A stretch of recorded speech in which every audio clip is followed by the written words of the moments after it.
मीरपुर नाम के शहर में तेजस अपनी पत्नी नीरू के साथ रहता था। पति पत्नी दोनों ही नौकरी करते थे। एक दिन तेजस गांव अपनी माँ के पास फोन करता है। हेलो, प्रणाम माँ। जीते रहो माँ, तुम दादी बनने वाली हो। अरे वाह, ठीक है बेटा, मैं कल ही आती हूँ।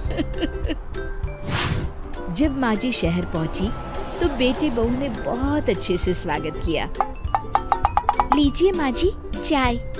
अरे गर्मा गर्म पकोड़े ले आओ माँ के लिए।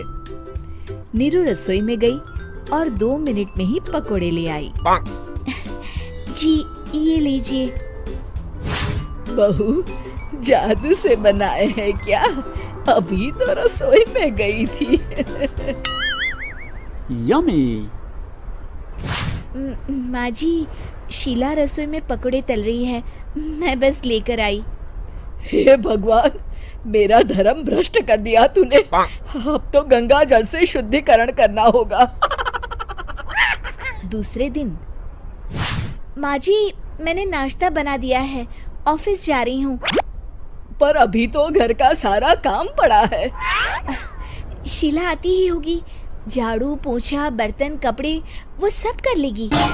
हमारे जमाने में घर का सारा काम हम ही करते थे।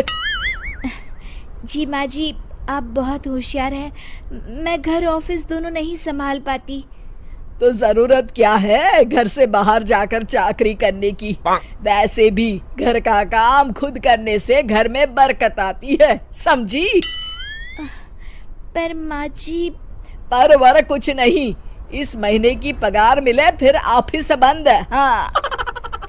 रात को नीरू तेजस से कहती है, सुनिए जी, माँ जी बोल रही थी कि मैं नौकरी छोड़ दूं। वैसे ठीक ही तो है, अभी तुम्हें आराम की जरूरत है। फिर भी आराम कहाँ, शीला को छुड़ाने के लिए बोल रही थी। तो अब 24 घंटे में इतना काम तो कर ही सकती हो। पर जॉब पसंद है मुझे, घर पर मन नहीं लगेगा। अगले दिन जब दोनों ऑफिस के लिए निकल रहे थे, मेरी तो कोई कीमत ही नहीं है इस घर में।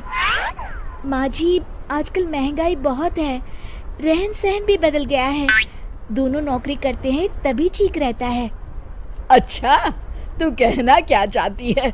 मेरा बेटा तुझे बिठा के खिला नहीं सकता? तू ही इस घर का खर्च चला रही है, हैं? नहीं माँ जी, मेरा वो मतलब नहीं था। मतलब खूब समझती हूँ, ये बाल धूप में सफेद नहीं किए मैंने। हाँ। अब तो ये रोज का काम हो गया था। तेजस भी रोज की झिकझिक से परेशान हो गया था। एक दिन उसने कहा, नीरू, वैसे भी तुम्हें मैटरनिटी लीव मिलने वाली है, तो अभी से ही छुट्टी ले लो। पर क्या, मेरी सैलरी अच्छी खासी है। आखिर नीरू ने रिजाइन कर दिया। जब बच्चा हुआ तो घर में सब बहुत खुश हुए। कुछ दिनों बाद तेजस फाइल देख रहा था। क्या हुआ तेजस, कुछ परेशान लग रहे हो? हाँ, वो हमारी जितनी सेविंग्स थी वो तो हॉस्पिटल में और छठी के फंक्शन में खत्म हो गई है नीरू।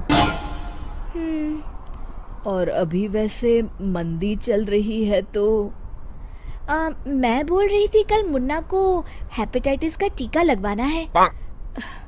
नीरू, क्या पोस्टपोन नहीं कर सकते? नहीं जी, बिल्कुल नहीं। अब तेजस को समझ में आ रहा था कि उससे गलती हुई है। पैसों की कमी का असर घर के माहौल पर भी पड़ रहा था। अगले दिन, बेटा मेरा चश्मा और ये दवाइयाँ ले आना, पर्चा देते हुए माँ जी ने कहा। जी।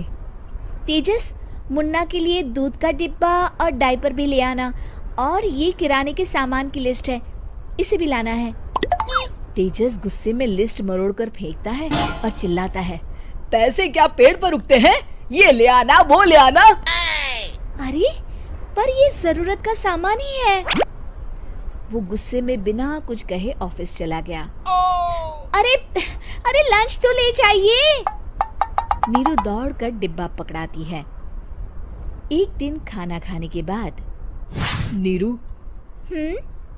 अब तो मुन्ना कुछ बड़ा हो गया, तो अब तुम वापस ज्वाइन कर लो ना जॉब। पर इस रिसेशन में जॉब मिलना बहुत मुश्किल है। ट्राई तो करो।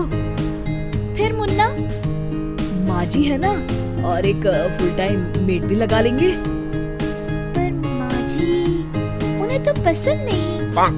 तभी माँ जी वहाँ आ जाती है और प्यार से नीरू के सर पर हाथ फेरते हुए बोलती है, अब मेरी समझ में आ गया बहू, पहले के और अब के समय में अंतर है। तुम काम शुरू करो, मुन्ना की जिम्मेदारी मेरी। मेरी प्यारी माँ जी। ये कहकर नीरू उनके गले लग गई। शिक्षा, परिवर्तन संसार का नियम है, हमें भी समय के साथ चलना चाहिए। उम्मीद है कि आपको हमारी ये कहानी पसंद आई होगी।